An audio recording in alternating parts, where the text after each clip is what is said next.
আজি মই আপোনালোকক জনাম মোৰ এই হাঁহ কুকুৰাবোৰ দেখিব পাইছে মই যে আপোনালোকক ইনকুবেটৰ দেখাই থাকো সেই ইনকুবেটৰৰ পৰা এইবোৰ গোটেইবোৰ হাঁহ কুকুৰা উলিওৱা হয় দেখিবলৈ পাইছে আপোনালোকে এইফালে চাই লওক তলফালে এয়া চাৰিফালে চুকত আছে এইখিনি দেখিছে এইখিনি গোটেই মই ইনকুবেটৰ নিজৰ ইনকুবেটৰৰ পৰা উলিওৱা হয় আপোনালোককো যদি কাৰোবাক ইনকুবেটৰ লাগে মোক কমেন্ট কৰিব 20-25 কিলোমিটাৰ ভিতৰত মই যোগান ধৰিব পাৰিম আৰু মোৰ ঘৰ যেহেতু সেৱাগুৰিত বৰপথাৰ সেৱাগুৰিত ডিস্ট্ৰিক্ট গোলাঘাট পৰে সেইকাৰণে মই 20-30 কিলোমিটাৰ ভিতৰতে দিব পাৰিম আৰু বেছি দূৰত দিব নোৱাৰো আৰু এইবোৰ হাঁহ মই দেখিবলৈ পাইছে এইবোৰ হাঁহ মই বিকি আছো এইবোৰ সব কিমান আছে আৰু বেছি নাইগে আৰু বিকি আছো আৰু মোৰ মেচিনৰ পৰা পোৱালি ওলালে কুকুৰা পোৱালি আৰু হাঁহ পোৱালি ওলাব এইদিনতে এইবোৰ দেখিবলৈ পাইছে এইবোৰ মই বিকি আছো আপোনালোকক আজি মই জনাম এটাত কিমানকে বিকি আছো আৰু গোটেইখিনি বিকিবলৈ আৰু খুব বেছি 20টা মান আছে 20টা মান বিকাৰ পিছত গোটেইখিনি কিমান টকা পালো মই আপোনালোকক জনাম এইখিনি সব এইখিনি হাঁহখিনি দেখিব পাইছে এইখিনি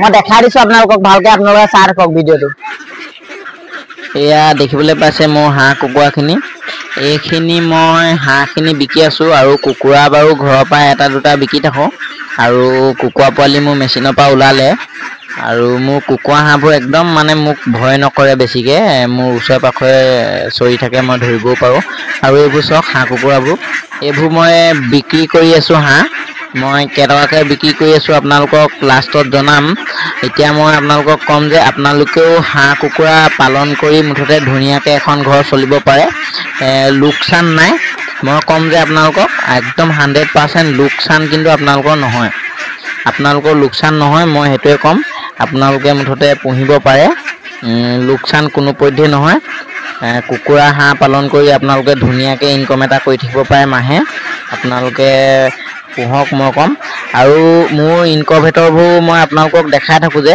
সেই ইনকুবেটৰ গিটাৰ পৰাই এই গোটেই হাঁহ কুকুৰা গোটেইখিনি উলিওৱা আপোনালোকে চাই লওক এইখিনি গোটেইখিনি উলিওৱা যেহেতু মই 100টা পোৱালি কিনি আনিছিলো সেইখিনি মোক বিকিবলৈ আৰু মাত্ৰ 20-15টা মান আছেগে আৰু বাকি এইবোৰ যিমান আছে আৰু বাকি সব মই নিজে উলিওৱা এই গিটাহে অকল মই নিজে উলিওৱা নহয় এই হাঁহ গিটা বাকি মোৰ যিমান হাঁহ কুকুৰা আছে ঘৰত সব মই নিজে উলিওৱা আৰু এই জাতটো অকমান দীঘলীয়া ওয়েট নোলোৱা জাত আহিছিলে হলো এতিয়া এহেতৰ বয়স বহুত বেছি হ'ল 100 দিন পাৰ হ'ল এতিয়া এহেতৰ ধুনীয়া ওয়েট লৈছে আৰু ধুনীয়াকে ডাঙৰ হৈছে কিন্তু মোৰ অভাৰ দিন হ'ল দানা খৰচটো অলপ মোৰ বেছি আহিলে এহেতৰ লগত আৰু বাকি এইখিনিয়ে মোৰ 100টা হাঁহ এহেতৰ লগৰবোৰে বিকি আছো আৰু কেটামান আছেগে আৰু বাকি এইবোৰ গোটেইবোৰ মই নিজে উলিওৱা আৰু আগতে মই বহুত বিকিলো এইবোৰ মই নিজে উলিওৱা যেহেতু মোৰ এতিয়া ফাৰ্মখন মই অকমান মোৰ কমি গৈছে যেহেতু মই একদম বিকি আছো এতিয়া মই আকৌ উলিয়ালে আকৌ বাঢ়ি যাব এতিয়া বৰ্তমান বিকি আছো কাৰণে কমি গৈ আছে আৰু মই এতিয়া মেচিনৰ পৰা উলিয়াম যেহেতু উলিয়ালে আকৌ বাঢ়ি যাব এতিয়া মোৰ কমি গৈ আছে আৰু এতিয়া মই ওলাইছে বাৰু পোৱালি মোৰ 60-70টা মান কুকুৰা পোৱালি ওলালে সেইখিনি ডাঙৰ হলে বাঢ়িব আকৌ হাঁহও মেচিনত দি থৈছো সেইখিনি ওলাব তাৰ পাছত এনে ধৰণে আৰু মই পালন কৰি আছো আৰু ঘৰৰ মানুহখিনিও মোক সহায় সহযোগ কৰে দানা পানী দিয়াত আৰু ময়ো আৰু ধুনীয়াকে তো এনি টাইম লাগি থাকোৱে মানুহটো দেখিব পাইছে ইনকুবেটৰ আপোনালোকক যদি লাগে এনে ধৰণে পোৱালি হাঁহ কুকুৰা যদি উলিয়াবলৈ ইনকুবেটৰ লাগে মোক আপোনালোকে কমেন্ট কৰক কিন্তু ওচৰৰ মানুহে কমেন্ট কৰক বহুত দূৰৰ মানুহক মই দিব নোৱাৰো আপোনালোকক বাৰে জনাই আছো বৰপথাৰ সেৱাগুৰিত মোৰ ঘৰ 20-30 কিলোমিটাৰ বা 25 কিলোমিটাৰ ভিতৰত মই ডেলিভাৰী কৰি আপোনালোকক যদি কাৰোবাক লাগে মই ঘৰত গৈ দি থৈ আহিব পাৰিম কিন্তু মোক আপোনালোকে জনাব লাগিব লাগে বুলি আৰু মই 10 দিন বা 12 দিন মান টাইম ল'ম তাৰ পিছতহে আপোনালোকক দিব পাৰিম যেহেতু মই বনাব লাগিব অৰ্ডাৰ কৰিব লাগিব বস্তু আনিব লাগিব তেনে ধৰণে আৰু হাঁহ কুকুৰা পালন কৰিলে আপোনালোকে 100 যদি হাঁহ পালন কৰে আৰু যদি 100 কুকুৰা পালন কৰে আপোনালোকৰ বহুত ডাঙৰ মানে আপোনালোকৰ পইচা এটা পাব আপোনালোকে চক 100 হাঁহ যদি পালন কৰে আপোনালোকে চকু মুদি 40,000 টকা পাবই বিকিলে আৰু তাৰে আপোনালোকৰ 20,000 টকা দানা খাব 20,000 টকা লাভ থাকিব হাঁহত দেই তাৰ পিছত কুকুৰা ক্ষেত্ৰত কুকুৰা যদি আপোনালোকে 100 পালন কৰে আপোনালোকে যদি সম্পূৰ্ণ দানা খুৱায় তেতিয়া হলে আপোনালোকৰ 16-17 হাজাৰ ভিতৰত দানা খাব আৰু আপোনালোকে পাব 350কে কেজি বিকিলে 100টা কুকুৰাত আপোনালোকে 35,000 টকা পাব। আপোনালোকৰ সেই কুকুৰাটো আপোনালোকৰ মুঠতে 20,000 বা 16-17,000 এনেকেই লাভ থাকিব। আপোনালোকৰ 90 দিনত কুকুৰা কিন্তু ভাল দানা খোৱালে 1 কেজি ৱেট আহি যাব বা 100 দিনত আহি যাব। মুঠতে 100 দিন ধৰি থক আপোনালোকে। আৰু যদি আপোনালোকে কুকুৰা ক্ষেত্ৰত বেছি লাভ কৰিম বুলি ভাবিছে তেতিয়াহ'লে কি কৰিব লাগিব, আপোনালোকে এমাহ দিন দানা খুৱাওক, খুব বেছি 2 বেগ বা 3 বেগ দানা খুৱাওক, কিনা দানা। তাৰপিছত আপোনালোকে মেলি দিয়ক, চাউল ধান এনেকৈ মানে ঘৰতে আৰু দি থাকক। তেতিয়া আপোনালোকক 5 মাহ লাগিব, কিন্তু আপোনালোকৰ মানে বহুত বেছি লাভ হ'ব। 35,000 টকাৰ আপোনালোকৰ 30,000 টকা লাভেই থাকিব। 5,000 টকাহে দানা খৰচ যাব যদি আপোনালোকে মেলি পানী কুকুৰা পালন কৰে। কিন্তু হাঁহ আপোনালোকে তেনেধৰণে পালন কৰিব নোৱাৰিব। হাঁহটো আপোনালোকে দানা দিবই লাগিব।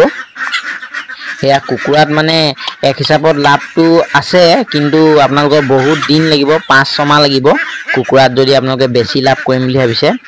আৰু হাঁহতো লাভ আছে। হাঁহত আপোনালোকৰ 40,000 টকা পাব আপোনালোকে, আৰু 20,000 দানা খাব, 20,000 লাভ থাকিব। মোৰ তেনেকেই মোৰ চলি আছে এতিয়া মোৰ ফাৰ্মখন।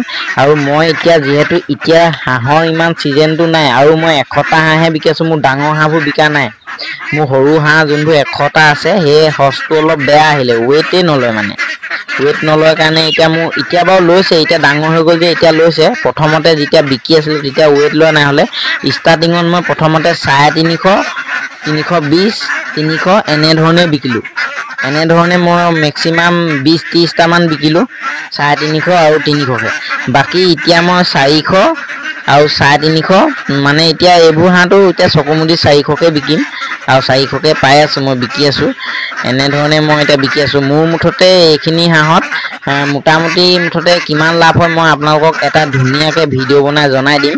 কাৰণটো মুঠতে লাভেই হ'ব, লোকচান নহয়, সেইটো মই মুঠতে কৈ দিব পাৰিম। কাৰণটো মোৰ এতিয়া 20টা হাঁহ আছেগৈহে। মোৰ মানে এতিয়া দানা খৰচটো আহিলে, আৰু মই এতিয়া লাভতে আছোঁ, আৰু এই 20টা হাঁহো লাভতে আছে। মই সঁচা কথাটো আপোনালোকক কৈ দিছোঁ। আপোনালোকে তেতিয়াহ'লে ভাবি চাওক কিমানমান লাভ হ'ব। এইকেইটা হাঁহ লাভতে আছে, আৰু মোৰ দানা খৰচটো গোটেইখিনি আহিলে, আৰু এইখিনি হাঁহ লাভত আছে এতিয়া।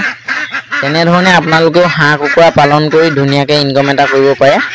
আজি মই আপোনালোকক এয়াই ক'লোঁ যে আপোনালোকে ইনকুবেটৰ এটা লৈ পিনি ধুনীয়াকৈ এখন ফাৰ্ম বনাব পাৰে।